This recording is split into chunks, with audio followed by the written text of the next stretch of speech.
Ketika buka sosmed, kemungkinan besar kita akan melihat pemandangan yang tampak sempurna. Orang yang liburan keliling dunia, selebgram yang pamer harta, atau postingan tetangga dengan keluarga harmonisnya. Semua terlihat sempurna dan semuanya nampak bahagia. Tapi ketika ngelihat hidup sendiri, perasaan itu tiba-tiba sirna. Karena mungkin saat ini kita sedang pusing mikirin tagihan, baru bertengkar dengan pasangan, atau tenggelam dalam kerjaan yang numpuk nggak karuan. Akhirnya kita mikir, kok kayaknya cuma aku doang ya yang hidupnya sengsara? Kalau kamu sedang ngerasain ini, kamu harus mulai bersikap bodo amat. Kita udah bahas konsep bodo amat ini secara lengkap di video sebelumnya. Buat yang ingin mendalami konsep tersebut, kamu bisa tonton video sebelumnya. Tapi kalau enggak, ya nggak apa-apa. Intinya, bersikap bodo amat di sini tuh nggak berarti menjadi orang yang nggak pedulian, apatis, atau nggak punya empati. Bersikap bodo amat yang dimaksud justru sebaliknya. Ini adalah tentang memilah dan memilih masalah apa yang mau kita selesaikan. Ini adalah tentang mengalihkan kuota kepedulian dari hal yang nggak penting ke hal yang bermakna. Bayangin otak kita tuh kayak baterai HP. Setiap kali kita membuat keputusan, misalnya memilih sarapan, menentukan baju yang ingin dipakai, atau membalas sebuah pesan, baterai ini akan terkuras sedikit demi sedikit. Nah, ketika daya baterai ini habis untuk memikirkan hal-hal remeh, kita jadi nggak punya tenaga lagi untuk menyelesaikan masalah yang lebih besar. Dalam hidup, daya baterai ini bisa kita pakai untuk dua hal, yaitu untuk melakukan sesuatu dan untuk khawatir akan sesuatu. Keduanya sama-sama menyedot energi. Tapi masalahnya, kita sering nggak sadar menggunakan baterai ini untuk nomor dua. Kita sering merasa cemas hanya karena mikirin hal-hal yang bahkan belum terjadi. Dan pada akhirnya baterai ini bisa habis bahkan ketika kita belum mengerjakan apa-apa. Pada era Kekaisaran Romawi, ada seorang filsuf stoik bernama Epictetus. Dia pernah bilang, fokuskan dirimu pada apa yang bisa kamu kendalikan, dan terima dengan lapang dada apa yang tidak bisa kamu kendalikan. Nah, konsep ini kemudian kita kenal sebagai dikotomi kendali. Bayangin ada dua lingkaran. Pertama, lingkaran dalam yang isinya semua hal yang bisa kita atur. Misalnya, pikiran kita, usaha kita, tindakan kita, atau respon kita. Kemudian ada lingkaran luar, yang isinya semua hal di luar kendali kita. Misalnya cuaca, omongan tetangga, perilaku orang, hasil dari suatu usaha, atau bahkan masa lalu dan masa depan kita. Kalau kita nggak bisa bedain antara mana yang lingkaran dalam dan mana yang lingkaran luar, kita bakal nganggep semuanya adalah tanggung jawab kita. Yang pada akhirnya semua menjadi beban pikiran. Padahal energi kita itu terbatas dan kita cuma punya waktu 24 jam aja. Kuncinya adalah belajarlah untuk mengalokasikan energi hanya pada hal yang berada di lingkaran dalam. Usaha itu bagian kita, tapi hasil itu bukan. Artinya, memang ada hal yang perlu kita seriusin dan ada pula hal yang perlu kita bodo amatin. Dan sekarang, kita akan bahas 6 hal yang perlu kita bodo amatin dalam hidup ini. Pertama, persepsi orang. Tanpa sadar, kita ini makhluk sosial yang haus validasi. Kita takut nggak disukai, takut dianggap aneh, atau takut dijudge. Kita pengen semua orang punya pendapat yang baik tentang kita, padahal itu nggak realistis. Faktanya, sebaik apapun atau sesempurna apapun kita, pasti akan selalu ada orang yang nggak suka. Mungkin karena beda sudut pandang, beda prinsip, atau sesimpel karena mereka punya penyakit hati. Mungkin kita mikir, kalau kita baik sama orang, maka orang tersebut juga akan baik sama kita. Ya itu bisa aja terjadi, kalau kita ketemunya sama orang yang membalas kebaikan kita, dan itu anugerah.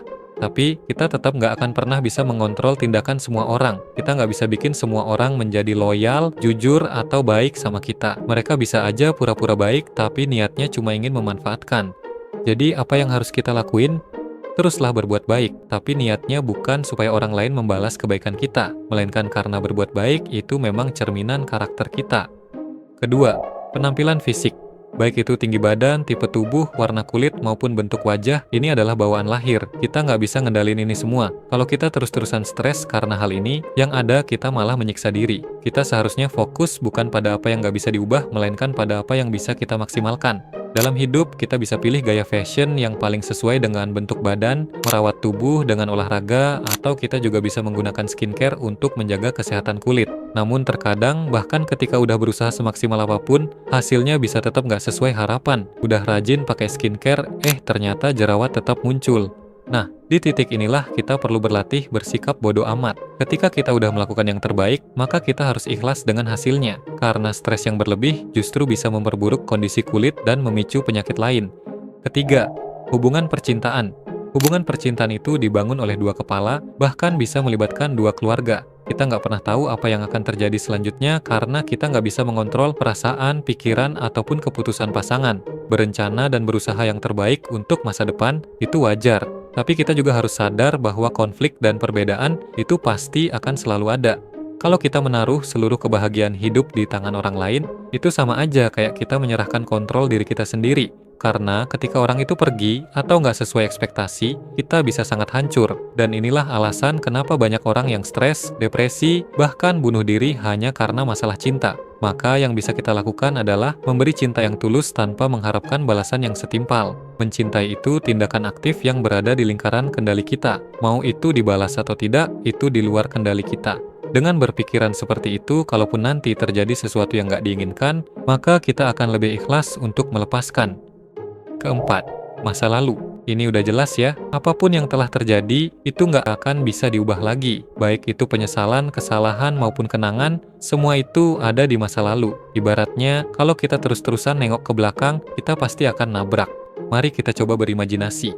Apa yang bisa terjadi setelah kita meninggal nanti? Mungkin ketika orang terdekat mendapat kabar bahwa kita telah tiada, mereka akan sedih. Kemudian beberapa jam setelah pemakaman, kesedihan itu mulai mereda karena keluarga mulai sibuk ngurusin tamu dan logistik, teman mulai fokus sama kehidupannya sendiri, bahkan bos kita di kantor mungkin udah buka lowongan lagi. Lambat laun, kita akan terlupakan. Bukan karena mereka jahat, tapi karena hidup memang akan terus berjalan. Pertanyaannya, kalau dunia bisa move on secepat itu, selama ini kita hidup untuk siapa? Apakah kita hidup untuk menyenangkan orang lain yang pada akhirnya akan melupakan kita, atau kita hidup untuk diri sendiri? Kelima, perbandingan sosial. Di era media sosial kayak sekarang, kita sering banget menyiksa diri. Kita dengan gampangnya menilai hidup orang lain yang kelihatan sempurna, lalu membandingkannya dengan hidup sendiri yang penuh luka. Kita melihat pasangan orang yang romantis di Instagram, lalu kita nyinyirin pasangan sendiri yang nggak berlaku sama. Kita melihat pekerjaan orang lain yang keren, lalu kita mengeluh tentang pekerjaan kita sendiri. Padahal, yang kita lihat itu cuma highlight-nya aja, itu cuma panggung di mana setiap orang bisa nunjukin setiap momen terbaik di hidup mereka. Punya mimpi itu bagus, tapi jangan habiskan sisa hidup kita cuma buat menghayal aja, karena itu nggak adil. Kenapa? Karena kita cuma mau enaknya doang, tanpa mau mengambil sepaket penderitaannya. Jadi, kembalilah ke realita. Setiap manusia itu diciptakan original, bukan copy-paste. Menjadi diri sendiri itu jauh lebih terhormat daripada menjadi duplikat orang lain. Tuhan menciptakan setiap individu itu sempurna, dengan keunikannya masing-masing. Jadi, pasti selalu ada maksud kenapa kamu diciptakan seperti sekarang. Nah, jika kamu masih bingung sama tujuan hidupmu, maka tugasmu adalah mencari maksud atau tujuan itu dengan bereksplorasi. Keenam, dibenci. Ada satu lagi fakta hidup, yaitu dibenci ternyata biasa. Bahkan ketika kita nggak salah apa-apa, ada hitam, ada putih, ada atas, ada bawah, ada yang suka, pasti ada juga yang benci. Itu udah satu paket. Memaksa semua orang untuk suka sama kita, itu kayak mengejar bayangan yang sia-sia. Namun sayangnya, meskipun kita udah tahu fakta ini, masih banyak dari kita yang takut melangkah hanya karena takut diomongin, takut dinyinyirin, atau takut dibenci. Padahal seringkali orang yang membenci kita tuh nggak punya alasan logis. Yang harus kita pahami adalah dibenci itu artinya tanda. Tanda di mana kita bisa melihat ke dalam diri dan bertanya terkait apa yang salah. Ini adalah momen di mana kita bisa memperbaiki kualitas hidup dengan mengobati hal yang dianggap buruk. Kalau kamu dibenci karena kamu mulai melangkah maju, mulai sukses, atau mulai berani keluar dari zona nyaman, itu justru pertanda bagus. Karena artinya kamu sedang bertumbuh. Yang perlu kita pahami adalah dibenci orang itu jauh lebih baik daripada nggak punya masa depan.